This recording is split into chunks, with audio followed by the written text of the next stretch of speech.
Udaipur files movie पर रोक लगा दी गई है और रोक लगाई है उस दिल्ली हाई कोर्ट ने जिसके जज यशवंत वर्मा के घर बोरे भर भर कर नोट मिले थे। नुपुर शर्मा की पोस्ट शेयर करने मात्र पर उदयपुर के कन्हैयालाल टेलर की हत्या करने वाले मोहम्मद गौश और मोहम्मद रियाज को ढेरों सबूत होने के बावजूद 3 साल में सजा मिलना तो दूर गवाहों की पेशी तक नहीं हुई है। परंतु मर्डर को दिखाने वाली फिल्म पर मात्र 3 दिन में रोक लगा दी कट्टरपंथी मौलाना मदनी की पिटीशन पर। लोग कहने लग गए हैं देश में मोदी सरकार से ज्यादा ताकत कपिल सिब्बल, अभिषेक मनु सिंघवी और प्रशांत भूषण जैसे दलालों की है।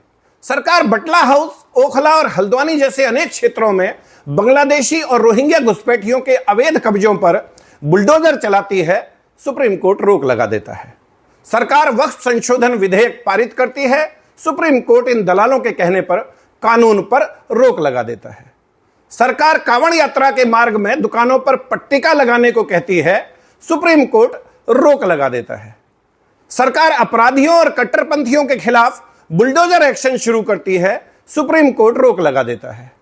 फर्जी गांधी राहुल को 2 साल की सजा मिलती है, सांसदी चली जाती है, सुप्रीम कोर्ट रोक लगा देता है।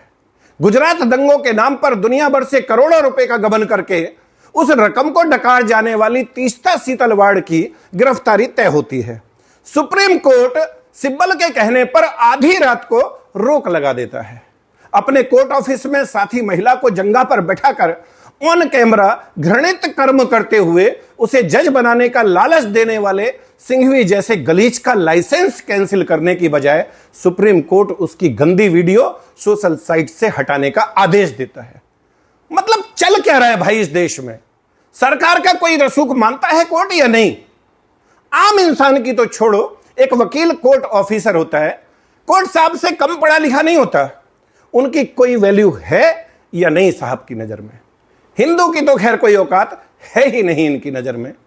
देश के प्रधानमंत्री जिनकी लोकप्रियता वर्ल्ड लीडर की है, लगातार तीसरी बार चुनकर आए हैं, आवश्यकता से अधिक आदर सम्मान दे रहे हैं, वो भी नहीं पच रहा है जज साहब लोगों को।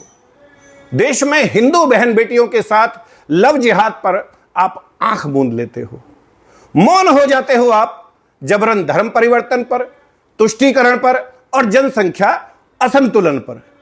बांग्लादेशी और रोहिंग्या घुसपैठियों पर सरकारी कार्रवाई शुरू होते ही आपकी छाती में दूध उतर आता है। परंतु 5.5 लाख कश्मीरी पंडित अपने ही गांव घर से पलायन करने पर मजबूर कर दिए गए, आप शांत बैठे रहे। कोई इतना एक तरफा कैसे हो सकता है जज साहब?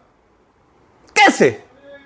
आप भी इंसान हो, एक बार दिल पर हाथ रखकर सोचो कि आप और आपका पूरा परिवार, कुनवा खानदान और पूरा का पूरा गांव उजाड़ दिया जाए, भगवान कभी ना करे आपकी बहन, आपकी बेटी के साथ कश्मीरी पंडित गिरजा टिक्कू की तरह सामूहिक दुराचार हो। उसे नग्न अवस्था में जननांग के बीचों बीच आरा मशीन से जीवित ही बीच में से चीर दिया जाए, आपके भाई, आपके जवान बेटे की आपकी आंखों के सामने हत्या कर दी जाए, आपको आपके गांव, आपके शहर, आपके जिले से ही नहीं, आपके राज्य से भी आपको जान बचाकर भागना पड़े और 35 साल दर दर की ठोकर खाकर अपने ही देश में शरणार्थी बनकर रहना पड़े, आप कैसा महसूस करेंगे? पिछले 35 साल में एक बार भी आपकी आत्मा ने स्वतः संज्ञान लेकर जालिमों पर एक्शन लेने को कहा है? करोड़ों गरीब लाचार कैदी अपने ट्रायल की आस में जेल का नरक भोग रहे हैं, उनके परिवार और वकील अपनी जूतियां घिस रहे हैं। आपके पास सुनवाई का समय नहीं है, परंतु सिब्बल और सिंघवी जैसे धूर्त दलालों के अकूत धन के लालच में आप आतंकवादियों, भ्रष्टाचारियों और विशेष रूप से इस हिंदूवादी सरकार के विरोधियों के पक्ष में आधी रात कोर्ट बैठाने को तत्पर रहते हो। इस देश की सनातन संस्कृति के वाहक हिंदू समाज की मान्यता और आस्था में पलीता लगाने के लिए आप हमेशा आतुर रहते हो। अफगानिस्तान, पाकिस्तान और बांग्लादेश सहित शरिया वाले देशों में जजों की हालत क्या है, इस पर भी कभी विचार करना जज साहब। खैर, मर्जी आपकी, पर हां, कंटेंट ऑफ कोर्ट किसी एक अनिल चौधरी पर लगाने से बात नहीं बनेगी।